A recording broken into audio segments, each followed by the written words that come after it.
Hey guys, it's Core Ross and welcome to 6 News. So today we're going to go over all the very revealing information we got from the AMA with the Rainbow Six Siege developers today on Reddit. And I will put timestamps in the description below so you can actually get to whatever you want to check up on very quickly. So let's get started, and we're going to go in no particular order. Up first is new maps. So we're going to be getting new maps in year 7. So next year we are going to have new maps. They now feel that their competitive map pool is much more solid with the rework they've had, and they are now going to be moving on to actually making brand new ones. And of course that'll be brand new locations and everything. I expect we'll still see some reworks as well. Now the next question was, are we going to get a shooting range? Is it even considered? And the answer here is pretty awesome. So first of all, they are looking to do some sort of shooting range. Apparently it's in prototype, and just to be clear, prototype probably means more than a year away, but they are actually working on a warm-up game mode that is team deathmatch, and it sounds like it's far closer to actually happening.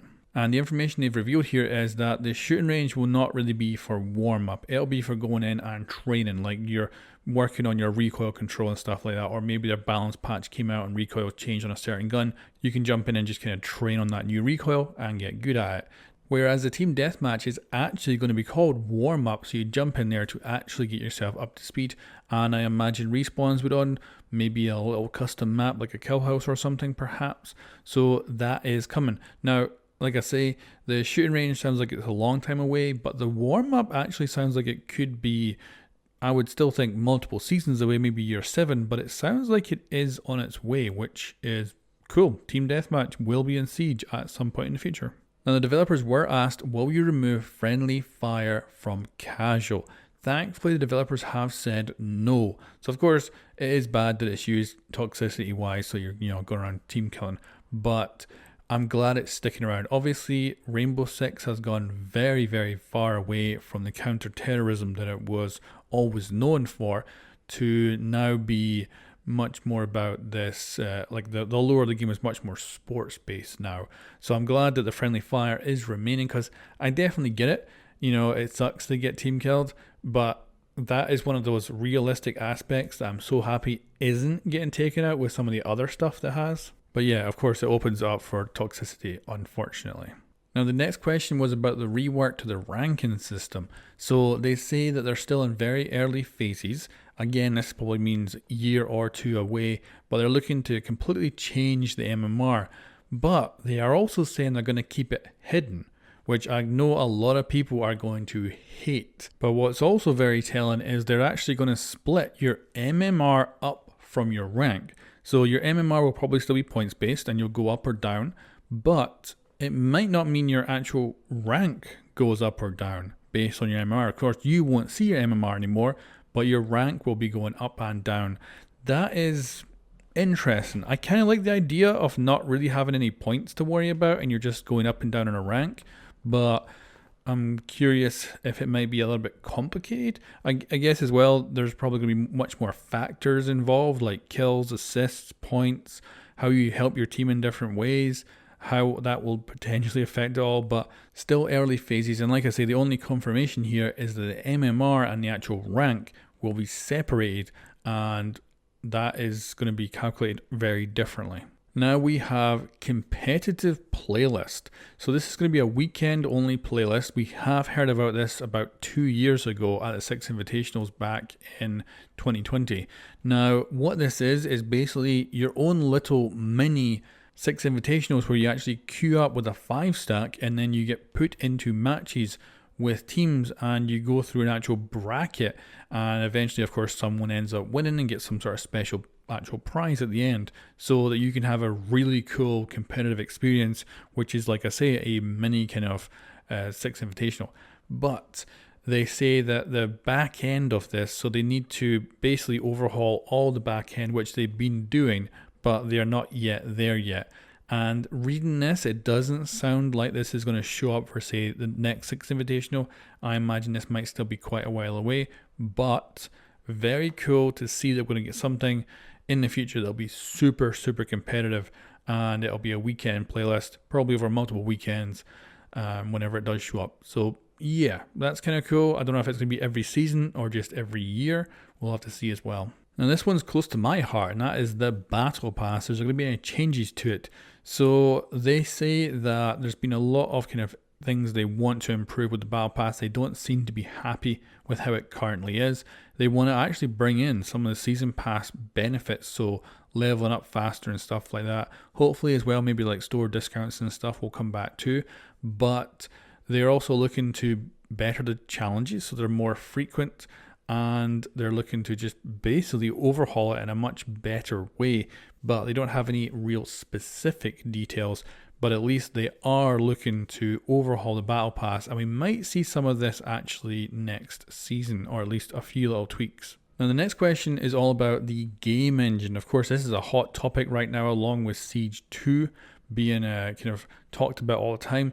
I've made an entire series based on it because everyone's talking about it at the moment, and it's cool to speculate. So they basically say that the choice of the engine does not limit them in any way. They do say that because Siege was basically the first one made on it, which was, you know, a big multiplayer game on that engine, there was a bit of growing pains, and Operation Health helped to fix some of that stuff in the background. But they say that the engine itself is not a limiting factor. Of course, like I say, it has been a hot topic for some time now, and we've just seen that new Tom Clancy game get announced, the X-Defiant game that actually uses Snowdrop, which is the first competitive FPS to be found on that engine. We've seen a little bit of the PvP side in Division, but it's the first FPS competitive game to actually use it. Whereas they, of course, on Siege are using Anvil, and they say that it is not a limiting factor. And, you know, pretty cool. There's also going to be talk later on in the video about Siege 2 as well. Now we have a question here asking if the developers are still aiming for a total of 100 operators. And the creative director here says, yes, we are still going to attempt to reach 100 operators. So that's still their target. However, that's not their focus anymore, whereas that was always kind of the selling point, was the new operators. Now it's much more about transforming the game, adding in new game mechanics, and of course fixing the game as well to have hopefully a better game in general. They also mention Siege 2, and they say that there's no Siege 2 happening, that Siege 1 is here to stay. He does, however, say that Siege 1 might transform so much that it might end up resembling a sequel to Siege rather than actually iterations over the original. Like if we go back and play the original Siege and then 10 years down the line Siege, we might go, oh, this feels like Siege 2 instead of Siege 1. Now the next question is all about alpha packs. So this is curious. We are going to see a rework to the alpha pack system in year 7. They're going to be removing the less valuable content, so common and uncommon cosmetics, and they're going to be looking to replace them with new ones that add more value. I imagine that we're probably going to see a whole new category of cosmetics, like, you know, paint jobs for your drones or something. Because this is the thing. With the current alpha pack system, there just isn't really a way to put enough decent content in it. So if they're going to take away these uncommon and commons, I could imagine something with just filling out their cosmetic options might be the way to solve it. But they are looking to make it so that alpha packs have more rewards. Of course, they don't mention duplicates, so they'll probably continue as normal. And now we have a question that's dedicated to Siege 2. And the creative director actually talks about Siege 2 and Operation Health. So he says Operation Health was, because this isn't actually even asked in the question, it's kind of interesting that he wants to talk about Operation Health here. But he says Operation Health in the first place was to fix some significant technical debt. Like I said earlier, the fact that this was the first competitive multiplayer game on this engine meant that there's some issues when it was first built. Operation Health actually did come in and fix a lot of those back-end issues and help to improve the game for sure, even though of course things are not exactly perfect. And then he goes on to talk about Siege 2. So Siege is an evolving game. The Siege of the future will be dramatically different from today's Siege. So like I say, by the end of the lifetime of Siege, it might be a completely different game, which some players will hate and some players will love. Like, of course, that is going to be exactly how it goes. From my opinion anyway, people will hate it and people will love it. to the point of where we could call it Siege 2. However, as a team, we strongly believe we can bring about these changes in an incremental way within the current Siege framework. Siege 2 would mean a new game, a new environment, probably a new inventory, and maybe a new dev team. This is interesting. This is kind of what I went over in my speculation video. If there was ever to be a Siege 2 and whether it was in development, I said it'd probably be all new. It'd probably have new operators. It'd probably be set at a different time. And of course, it would be monetized to hell. So the inventory would include everything customizable. And that's interesting. He mentions a new dev team. So if Ubisoft, and this is the thing, Ubisoft has to plan about 5 years in advance, and right now they don't seem like they're planning very well. Like, we've just had X Defiant come out, we've had Extraction get delayed multiple times, and pretty much all their games right now are getting a lot of hate and are just not what people want to play. So the planning from Ubisoft right now, from the outside looking in, does not look as if it's thinking too far ahead in a good way. So yeah, Siege 2 might not even be on the horizon for them. So yeah, maybe no Siege 2 at all. But he also says, we care about your investment in the game. We do not want to move to a new one. Instead, we want to protect your investment and increase its value. So of course, I think a lot of that would be like cosmetics and stuff, because cosmetics are not going to go over to a sequel someday. They're going to stay in your current game and disappear off into the ether when the servers get shut down. But he's talking about keeping it all in one game, potentially for decades, where it'll be very safe and you can always go back and use those cosmetics in the future. And he finishes with, it's like renovating your old house to make it up to date, shiny and appealing. Although a lot of people might end up just knocking their house down and building a whole new one. So interesting answer to that, and certainly the thing that confirms there is no sign of a Siege 2 at Ubisoft. Now we've got a question about the reputation system. So he says that the current version is still running in the shadows in the background watching you, and that more of these shadow upgrades will be brought in that will bring in different aspects of the reputation system. But the first visible part, which will just basically be your score in the reputation system, it'll be coming in the future. Sounds like it's still a long way off, and yeah, it doesn't sound like it's going to come quick enough to fix any of the toxicity problems in the game right now. But let's switch to a question of something that is coming soon. It's about 4 weeks away until the reveal of Season 3 of Year 6. And what we have here is actually the confirmation of what maps are getting reworked in the next season. Because if you didn't already know, the roadmap actually shows multiple maps getting reworked for Season 3. So we're going to get a rework to Clubhouse, Coastline and Bank. These will have different amounts of reworks to them. So apparently Bank and Coastline are getting pretty significant changes, whereas Clubhouse is just getting more of a tweak. Although all of them are getting technical overhauls that'll be transparent to the players, but will be helping to improve the game with balancing quality of life and all that. So yeah, that's actually big news. Confirmation of the reworks we'll be getting next season, and I'm really excited to see what a rework of Bank will be. And of course, Coastline and Clubhouse getting a little tweaks, that'll be interesting for sure. And next up is a big answer to cheating in the game. And there was also posts about mouse and keyboard as well. And again, they're just kind of still trying to figure out how they're going to figure that out. So if you want to pause and read this, you can, but they're invested in anti-cheat, they've got encryption, they're doing data bans, so they're just trying to obviously slow down this cheater epidemic that every game is currently facing right now. And yeah, it's the usual, and unfortunately they have to put a lot of resources into combating cheaters that could be, of course, be going into something far more useful and creative.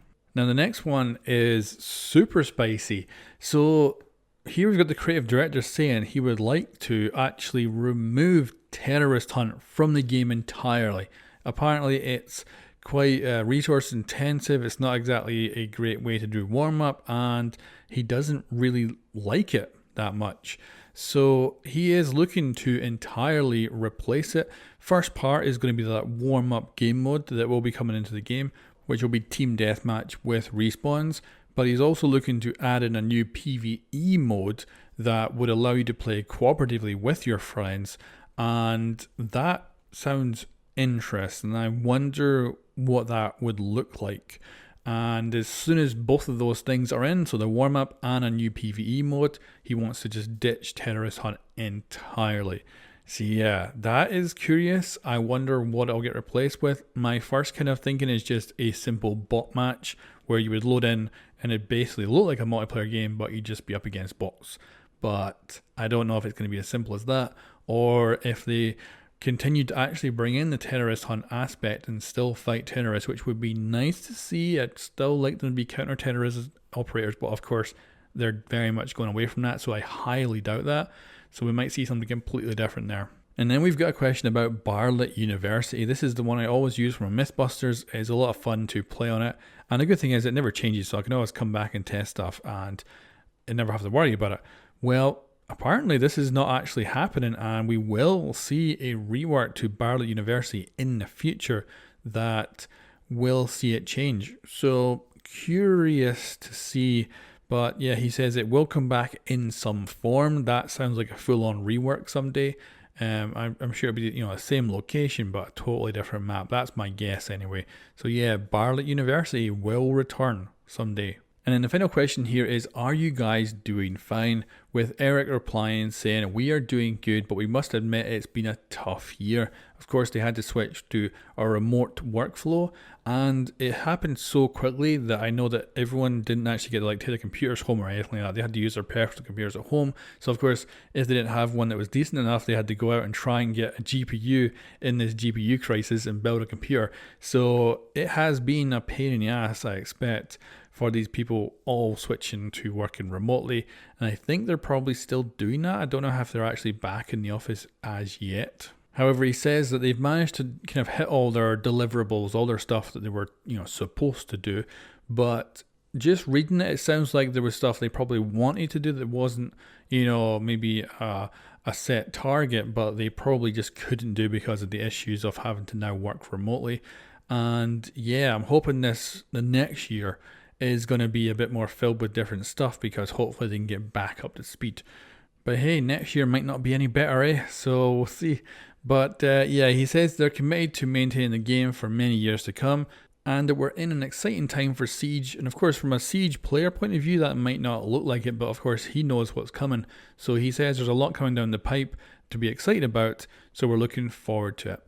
So yeah, pretty cool. And that ends everything we'll go over in this video from the AMA. Let me know what you think of everything in the comments below, and I'll catch you next time.